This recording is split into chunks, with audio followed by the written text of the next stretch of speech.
ಕೋವಿಡ್ಡೋ ಇನ್ಯಾವುದೋ ವಿಡ್ಡು ಇನ್ನೊಂದು ಸತಿ ಬರಲ್ಲ ಅಂತ ಗ್ಯಾರಂಟಿ ಏನು? ಅಂತಕನ ದೂತರಿಗೆ ಕಿಂಚಿತ್ತೂ ದಯವಿಲ್ಲ ಅಂತ ದಾಸರು ಎಚ್ಚರಿಸ್ತಾ ಇರ್ತಾರೆ. ಹೇಗೋ ಇರಲಿ, ಭಗವಂತ ಯಾವಾಗಲೂ ಕೂಡ ಕಲಿಯುಗದಲ್ಲಿ ಸಾಕ್ಷಾತ್ ಅವತಾರವನ್ನು ತಾಳಲಾರ.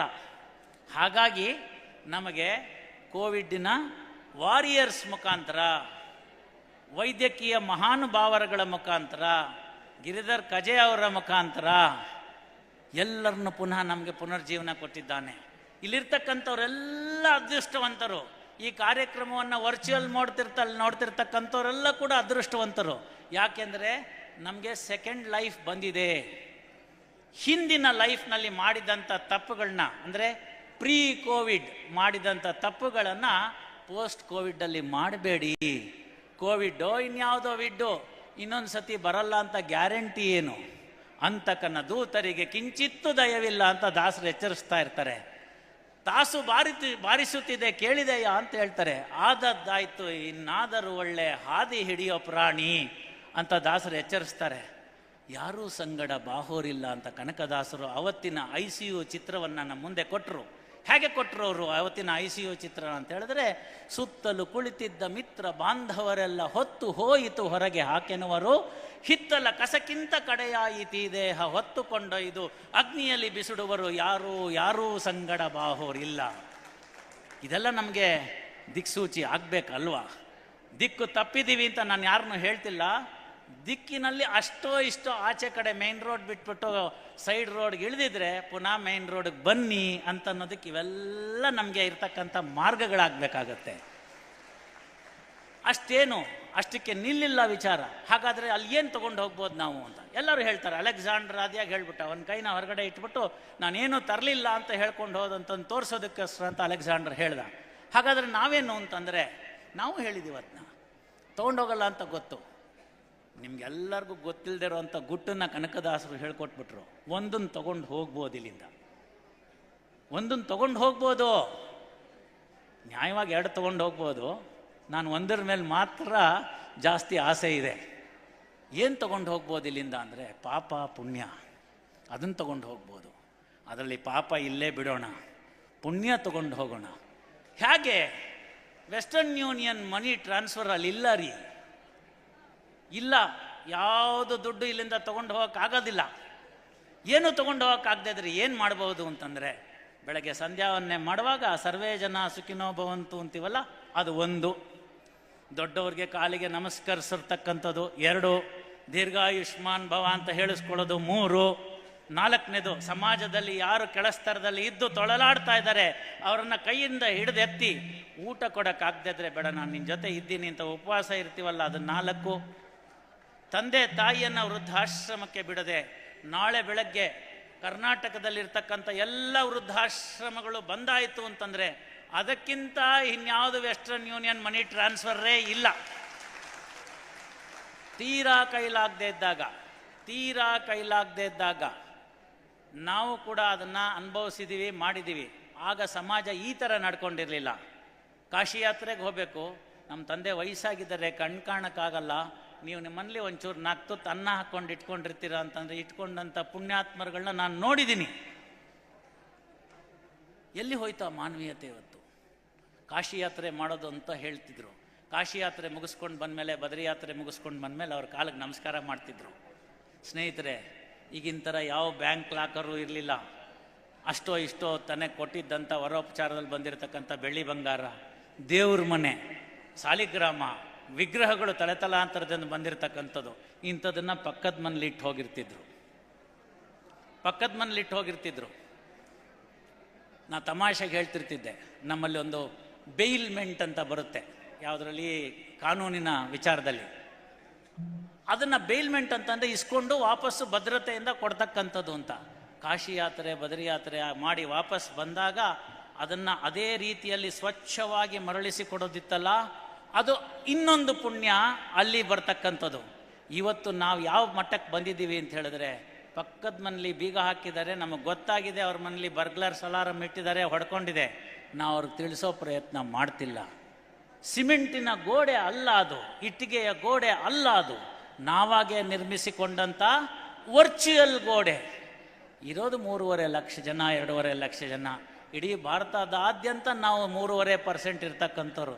ಯಾಕೆ ಸಿಮೆಂಟು ಮತ್ತು ಇಟ್ಟಿಗೆ ಗೋಡೆಗಳನ್ನ ಕಟ್ಕೋತೀರಿ? ಆ ಕಟ್ಟಡಗಳನ್ನ ಒಡೆದು ಹಾಕಿ ಅದೇ ಸಿಮೆಂಟು ಇಟ್ಟಿಗೆಗಳಿಂದ ನಿಮ್ಮ ಮನೆಯಿಂದ ಅವರ ಮನೆಗೆ ಒಂದು ಬ್ರಿಡ್ಜನ್ನು ಕಟ್ಟಿ, ಆಗ ಅದು ಯಾರು ಬಂದು ನಮ್ಮನ್ನು ತಡಿತಾರೋ ನೋಡೋಣ. ಒಂದು ಪ್ರವಾಹೋಪಾದಿಯಲ್ಲಿ ಈ ಸದ್ಗುಣಗಳು ಬರಬೇಕು. ಕನಕದಾಸರು ಅದನ್ನು ಹೇಳ್ತಾರೆ. ಗುಟ್ಟನ್ನು ಹೇಳುವಾಗ ಏನು ಹೇಳ್ತಾರೆ ಅಂತಂದರೆ, ಹರಣ ಹಿಂಗುವ ಮುನ್ನ ಹರಿಯ ಸ್ಮರಣೆ ಮಾಡಿ ಪರಗತಿಗೆ ಸಾಧನವ ಮಾಡಿಕೊಳ್ಳೋ ಕರುಣಾನಿಧಿ ಕಾಗಿ ನೆಲೆಯಾದಿ ಕೇಶವ. ಇಂಥ ಒಂದು 400-500 ವರ್ಷದ ಕೆಳಗಡೆಗೆ ಕನಕದಾಸರು ಕೊಟ್ಟಂಥ ಕಾಲು ಅಂದಿಗಿಂತ ಇಂದು ಪ್ರಸ್ತುತ ಅಂತ ನಾನು ಭಾವಿಸ್ತೇನೆ. ಇಂತಹ ಸಂದರ್ಭಗಳಲ್ಲಿ ನಮ್ಮ ಮಕ್ಕಳಿಗೆ, ಅಕ್ಕಪಕ್ಕದವರಿಗೆ ಎಲ್ಲರನ್ನೂ ನನ್ನವರು ಅಂತ ಒಪ್ಪಿಕೊಳ್ಳಬೇಕಾಗಿರ್ತಕ್ಕಂಥದ್ದಕ್ಕೆ ಸುಮ್ಮನೆ ವಸುದೈವ ಕುಟುಂಬಕಂ ಅಂತ ಅಂದ್ಬಿಟ್ಟು ಘೋಷವಾಕ್ಯಗಳಿಗೆ ನಿರ್ಮಿಸ್ದಲ್ಲೇ ಇಂತಹ ಸಮಾರಂಭಗಳಲ್ಲಿ ಸಣ್ಣ ಪುಟ್ಟ ತಕರಾರುಗಳು ಬಂದಿರಬಹುದು, ಸಣ್ಣ ಪುಟ್ಟ ಭಿನ್ನಾಭಿಪ್ರಾಯಗಳು ಮನೆಯಲ್ಲಿ ಬಂದಿರ್ಬೋದು, ಊರಿನಲ್ಲಿ ಬಂದಿರ್ಬೋದು, ಅಕ್ಕಪಕ್ಕದ ಮನೆಗಳಲ್ಲಿ ಬಂದಿರ್ಬೋದು. ಇಂತಹ ಸಮಾರಂಭಗಳು ಅಂತಹ ಎಲ್ಲ ದಿಕ್ಕು ತಪ್ಪಿದವರನ್ನು ಪುನಃ ಮುಖ್ಯ ರಸ್ತೆಗೆ ಕರೆದುಕೊಂಡು ಬರುವಂತಹ ವೇದಿಕೆ ಆಗಬೇಕು ಅಂತ ನನ್ನ ಭಾವನೆ. ಆ ಆಶೋತ್ತರವನ್ನು ತಾವೆಲ್ಲರೂ ಕೂಡ ಈಡೇರಿಸ್ಕೊಡ್ತೀರಿ. ನಾನು 4ನೇ ಹವ್ಯಕ ಸಮ್ಮೇಳನಕ್ಕೆ ಬಂದು ಮಾತಾಡೋಂತಾದರೆ ಇದರಲ್ಲಿರ್ತಕ್ಕಂಥ ಅಂತಹ ಭಿನ್ನಾಭಿಪ್ರಾಯದಲ್ಲಿ ಕೇವಲ 5% ಕಡಿಮೆ ಆಗಿದ್ದರೆ ಇವತ್ತಿನ ನನ್ನ ಸಮಯ ನಿಮ್ಮಲ್ಲಿಟ್ಟಿದ್ದಕ್ಕೆ ಸಾರ್ಥಕ ಅಂತ ಭಾವಿಸ್ತೇನೆ. ಇನ್ನು ನ್ಯಾಯಾಂಗ ಕ್ಷೇತ್ರಕ್ಕೆ ಬರುವಾಗ ಈ ಥರ ವಿಚಾರಗಳನ್ನೆಲ್ಲನೂ ನಾವು ತಿಳ್ಕೊಂಡ್ವಿ. ಹಲವಾರು ಸಾಧಕರನ್ನ ನೀವು ನೋಡಿದ್ರಿ, ಹಲವಾರು ಸಾಧಕರ ಬಗ್ಗೆ ನೀವು ಕೇಳಿದ್ರಿ. ನನಗೆ ತಿಳಿದ ಮಟ್ಟಿಗೆ ಕೆಲವು ಸಾಧಕರನ್ನ ಇಲ್ಲಿ ನಾನು ನೆನೆಸ್ಕೊಳ್ದೇ ಇದ್ದರೆ ತಪ್ಪಾಗುತ್ತೆ. ಯಾಕೆ ಅಂತಂದರೆ ಅವರು ಹವ್ಯಕರಾಗಿದ್ದರು ಅಂತ. ಜಸ್ಟಿಸ್ NDV ಭಟ್ ಇರ್ಬೋದು, GN ಸಭಾಹಿತರು ಇರ್ಬೋದು, ಅವರ ಮಕ್ಕಳಾಗಿರ್ತಕ್ಕಂಥ VG ಸಭಾಹಿತ್ ಇರ್ಬೋದು, ಆ ನಂತರದಲ್ಲಿ ಗೋವಿಂದ ಭಟ್ ಮತ್ತು ಶಿವಶಂಕರ್ ಭಟ್ರು ಇರ್ಬೋದು. ಇವರೆಲ್ಲರೂ ಕೂಡ ನಮ್ಮ ಈಗಿನ ಪಂಡಿತರು ಕೂಡ, ಜೋಶಿ ಅವರು ಕೂಡ. ಹಾಗಾಗಿ ಮುಂದೆ ಕೂತಿರ್ತಕ್ಕಂಥ ಅನಂತರಾಮ್ ಹೆಗಡೆ ಅವರು, ಇವರೆಲ್ಲರೂ ಕೂಡ ಅದೇ ಸಮುದಾಯದಿಂದ ಬಂದವರು. ಸಮುದಾಯದ ಕೆಲಸ ಅಂತಂದರೆ ಯಾವತ್ತೂ ನಾವು ಹಿಂದೆ ಸರಿಯೋದಿಲ್ಲ ಅಂತ ಹೇಳ್ತಕ್ಕಂಥವ್ರು. ಹಾಗಿರ್ತಕ್ಕಂಥ ಸಂದರ್ಭದಲ್ಲಿ ಅವರನ್ನು ಕೂಡ ಈ ಸಂದರ್ಭದಲ್ಲಿ ನಾನು ನೆನೆಸ್ಕೊಳ್ಬೇಕಾದ ನನ್ನ ಕರ್ತವ್ಯ ಆಗುತ್ತೆ. ಗೋವಿಂದ ಭಟ್ ಅವರು ಲಾ ಸೆಕ್ರೆಟರಿಗಳಾಗಿದ್ದರು.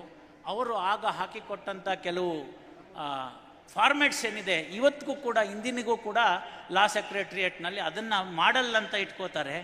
ಎಲ್ಲಿ ಇದ್ದಂಥ ಗೋವಿಂದ ಭಟ್ರು ಎಲ್ಲಿಗೆ ತಲುಪಿದ್ರು ಅನ್ನೋದನ್ನು ನಾವು ನೋಡ್ತಾ ಇರ್ತೇವೆ.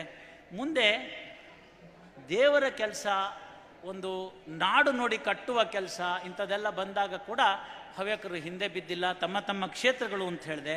ಹಾಗೆ ಹೇಳಿದಂಥ ಸಂದರ್ಭದಲ್ಲಿ ರಾಮ ಜನ್ಮಭೂಮಿ ಪ್ರಕರಣ ನಡೆಸುವಾಗ ಆಗಿನ ಸರ್ಕಾರದಲ್ಲಿ ಇದ್ದಂಥ KN ಭಟ್ ಇರ್ಬೋದು, KM ನಟರಾಜ್ ಅವರು ಇರ್ಬೋದು, ಇವರೆಲ್ಲ ಕೂಡ ತಮ್ಮ ಸಹಯೋಗವನ್ನು ಕೊಟ್ಟಿದ್ದಾರೆ ಅಂತ ಈ ಸಂದರ್ಭದಲ್ಲಿ ನಾನು ಅತ್ಯಂತ ವಿನಯಪೂರ್ವಕವಾಗಿ ನೆನಪಿಸಿಕೊಳ್ಳಲು ಇಚ್ಛಿಸ್ತೇನೆ. ಆಯೋಜಕರು ನನಗೇನು ಸಮಯದ ಮಿತಿ ಹಾಕಿಲ್ಲ, ಆದರೆ ಸಂಯಮ, ಎಲ್ಲರ ಸಮಯ ಮುಖ್ಯ. ಈಗಾಗಲೇ ನಾವು ಸಾಕಷ್ಟು ಸಮಯವನ್ನು ಕಳೆದಿದ್ದೇವೆ. ನನ್ನ ಈ 4 ನುಡಿಗಳು ತಮಗೆ ಹೇಗೆ ಒಪ್ಪುತ್ತೋ ಗೊತ್ತಿಲ್ಲ. ಅದಕ್ಕೂ ಕೂಡ ನಮ್ಮ ಶಾಸ್ತ್ರದಲ್ಲೇ ಹೇಳಿಬಿಟ್ಟಿದ್ದಾರೆ, ಯದ್ರೋಚತೆ ತದ್ಗ್ರಾಹ್ಯಂ ಎನ್ನ ರೋಚತೆ ತತ್ಯಾಜ್ಯಂ ಸುಖೇನ ಭೋಕ್ತವ್ಯಂ ಅಂತ. ಅಂದರೆ ನಾನು ಹೇಳಿದ್ರಲ್ಲಿ ತಮ್ಮಗಳ ಮನಗಳಿಗೆ ಯಾವುದು ಒಪ್ಪಿಕೊಳ್ಳಲು ಮನಸ್ಸಿಗೆ ಇಚ್ಛೆಗೆ ಬಂತೋ ಅಂಥದ್ದನ್ನು ಒಪ್ಪಿಕೊಂಡಿದ್ದನ್ನು ಅಪ್ಪಿಕೊಳ್ಳಿ. ಯಾವುದು ನಿಮ್ಮ ಮನಸ್ಸಿಗೆ ಇಚ್ಛೆಗೆ ಬರಲಿಲ್ವೋ ಅದನ್ನು ಸಂಪೂರ್ಣವಾಗಿ ತ್ಯಜಿಸತಕ್ಕಂಥ ಸ್ವಾತಂತ್ರ್ಯ ತಮಗೆ ಇದೆ ಅಂತ ಹೇಳಿ, ಯಾವುದನ್ನು ಒಪ್ಪಿಕೊಂಡಿದ್ದೀರೋ, ಯಾವುದನ್ನು ಅಪ್ಪಿಕೊಂಡಿದ್ದೀರೋ ಅದನ್ನು ಸುಖೇನ ಭೋಕ್ತವ್ಯಂ ಅಂತ ಅನುದಿನ ಅನುಕ್ಷಣ ಬರೆದಿಟ್ಕೊಂಡು ಮನೆಗಳಲ್ಲಿ ಪಾಲನೆ ಮಾಡ್ತೀರಾ ಅನ್ನೋ ಭರವಸೆಯೊಂದಿಗೆ ನಾನು ಕೂಡ ಸಣ್ಣ ಪ್ರಮಾಣದ ಸ್ವಾರ್ಥಿ. ಈ ಕೆಲವು ಹೊತ್ತುಗಳು, ಕೆಲವು ಗಂಟೆಗಳು ನಿಮ್ಮ ಈ ಸ್ಥಳದಲ್ಲಿ ನಾನು ಕಳೆದಿದ್ದು ನನ್ನ ಜೀವನದಲ್ಲಿ ಮರಳಿ ಬರೋದಿಲ್ಲ. ಅದನ್ನು ನಾನು ಪ್ರೀಮಿಯಂ ಅಂತ ಕಟ್ಟಿದ್ದೇನೆ. ಆ ಪ್ರೀಮಿಯಂ ಅಂತ ಕಟ್ಟಿದ ಮೇಲೆ ನನಗೆ ಡಿವಿಡೆಂಡ್ ಬರಬೇಕಲ್ವ? ಆ ಡಿವಿಡೆಂಡು 4ನೇ ಹವ್ಯಕ ವಿಶ್ವ ಸಮ್ಮೇಳನದಲ್ಲಿ ಪ್ರೀತಿಪೂರ್ವಕವಾಗಿ ಕಲುಷಿತ ವಾತಾವರಣಗಳಿಲ್ಲದೆ ಬಿಟ್ಟು ಹೋದ ಸಂಬಂಧಗಳು ಬೆಸುಗೆಯಾಗಿ ಮನಸ್ತಾಪಗಳು ಕೊನೆಯಾಗಿ ಆ ಮಹಾಬಲೇಶ್ವರನಲ್ಲಿ ಅರ್ಪಿತವಾಗುತ್ತೆ ಅಂತ ನೆನೆಸ್ತಾ ತಮ್ಮೆಲ್ಲರಿಗೂ ಸಾಷ್ಟಾಂಗ ಪ್ರಣಾಮಗಳು.